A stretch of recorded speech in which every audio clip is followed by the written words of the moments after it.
I want to go ahead and talk about tactical dress shoes. Now, what is a tactical dress shoe? Get that word out of your mind. The word tactical is so way overused. Let's just go ahead and focus on getting the right shoe for your work. And what kind of work are you going to be doing? That's any type of work where you're going to be in a business suit and you're going to be wearing a gun, some type of sidearm, and you need to be very aggressive and very responsive at a certain time, and you want to make sure your equipment doesn't fail on you. So what does the market out there have today?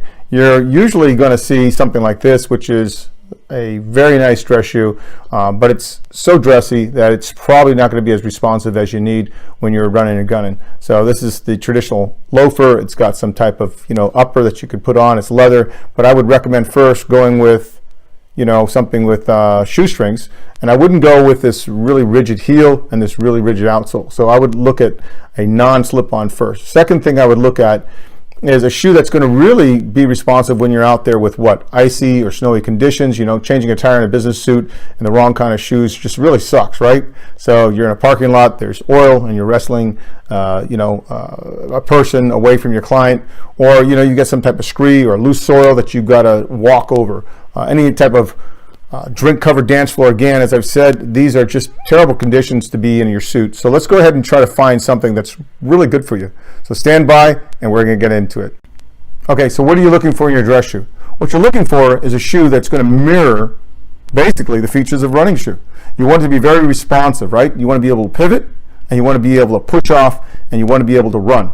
So when you have a traditional shoe, you've got bare feet, which is about 0 millimeter height, and most dress shoes are between 4 to 8 to 12 to even 15 millimeters in height.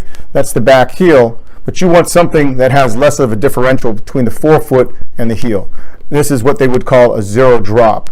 And when you've got a running shoe like the Ultras, they're known for their zero drop. Even though this looks like a very thick heel, the forefoot and the rear are the same. That means that I can toe off, and I can sprint, and I can react, and I can do what I need to do.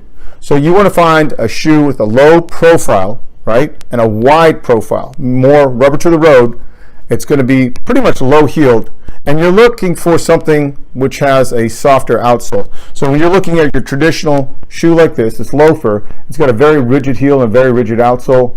And then you've got a shoe like this, or even these new dress shoes that are on the market, where they're going to be very, very responsive. And this is what you're looking for. Kenneth Cole has shoes like that. You've got Echo has shoes. A lot of companies are coming out right now with what you're looking for. Okay, so what else should we be looking for in a shoe? Okay, so you're looking for agility. That means stay with shoes that have rubber or some type of EVA foam on the outsole instead of the traditional leather like this one, or some type of hard plastic or some type of hard leather. You want some type of rubber or EVA foam, just like this shoe here, which is a running shoe, and then you've got it again mirrored in this shoe. So this is going to lessen your chances of slipping, particularly on marble or high shine floors. The best tactical shoes are going to have those features that flexes in all directions, right? Just like your foot does. And that's what you're looking for. So this will give you the freedom to move despite most obstacles. So rubber foam outsole, and those are going to put a spring in your step. All right? So that's the first thing you're going to be looking for. The other thing you're going to be looking for is comfort and inserts, right? So you want a shoe that has some type of flex. It's got a nice upper, right? And then you're going to look for the inserts. Now, this one here, this one actually doesn't have an insert, and this one doesn't, but I recommend that you get a couple of shoes that have. The running shoes like this one, the Ultra, does have an insert, and you can put it in. And let me see here, the 511 does not, but you can also put an insert in. Let me see if this actually has an insert. It does, so it has an insert. So find something for great comfort all day. This is going to reduce foot fatigue, and the EVA outsole also is going to give you better shock absorption. So that's something to think about if you're out there moving and grooving, right? So let's look for that. Agility, comfort, and inserts. When you're talking about stability and fit, you want to have a shoe that fits around your ankle, right? You don't want it to slip off when you're running. It should be very, very comfortable. You want to have a shoe that when you're running, you know that when you're running, the load applied in your feet is going to spread your feet out about 1/3 of an inch. And so it's better to go large than it is to go small. That's something very important to do, because if you're going larger, if you're a 10, then go 10.5. You can always wear thicker socks. But if you're going for a smaller shoe, or a shoe and you're a 10, you're wearing a 10, and your feet swell, it's not going to be a good day for you. So always go larger if you can. You want to have a good fit because it means, again, you're going to have comfort all day, but you're going to be able to do your job without that wear and tear in your foot. You've got that stability. That means an upper that is soft enough. It's not so rigid like this leather upper here. There's no give in it. And there are a lot of good combinations on the market right now where you get that firm upper, but it's supple enough that you can, run in it, and it's also nice enough of a leather that you can polish it if you want to. So that's something that you should be considering. Okay, this is what you want to do. When you get your feet measured, you want to get both feet measured. Don't just do one, because most people are going to have one foot that's a little longer than the other. So for example, my right foot is about 1/4 inch longer than my left foot. Have them both measured, and so you want to fit your foot to the larger side. Of course, people's feet and sizes change shape over time, so don't always rely on the fact that you've always worn a certain size. Now, take the time and try on several shoes on. Don't just try one pair of shoes. Go out there and try several pair and make sure that you found the right shoe for you. And you want to do it when your feet are most flattened and most swollen at the end of the day.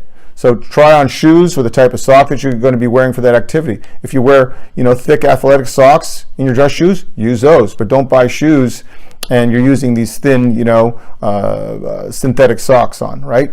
You want to walk on a firm surface. You don't want to walk on a carpeted one. You want to walk quickly in the shoes if you're able. And don't plan on the shoes stretching over time. They should fit you well when you buy them, okay? So always go one size up. If you're a size 10 and you're wearing a 10, and your feet swell, it's not going to be a good day. So if you're 10, go for a 10.5 or an 11. You can always wear thicker socks. That's something to consider, okay? Always stand and walk around in the shoes to see if they're comfortable. If they fit well and they don't chafe or rub your toes or your heel, you get some hot spots. That's not a good day either. Your heel should not slip or slide while walking, okay? There are a lot of great shoe options out there. I'm going to go ahead and cover one that I liked a lot. Okay. So I've got a 5'11" Mission Ready Chukka. It's pretty cool. I think these retail around $179. It's a nice looking boot. It's got this high collar. It's going to wrap around your ankle. It's very comfortable on the inside. It's a little padded somewhat. You've got the shoestring, so it's not a slip-on. You're going to be able to knot this down, right? Tie it down real nice and tightly around your foot. What I like about it, it's got this overland rubber outsole, and it's got some type of treads. It's got these flex grooves, and so this boot really moves, with your feet. This is something that you'll see on the market. There are a lot of great shoes out there. I didn't cover everything that I wanted to cover. You've got the Rockports, you've got the Echoes, you've got Kenneth Cole, you've got Deer Stags. You've got so much out there. Again, what I'm saying is look for a shoe which is comfortable, which is stable, which is functional, which is price worthy, and at the end of the day, you're going to be very, very happy. It's going to let you be very, very responsive, and it's going to let you be very aggressive because it just really works on your feet. You should be wearing shoes that you don't even think about. And if you are wearing your suit and you're standing around all day and your feet hurt, it's time to consider a new shoe or some type of new insert.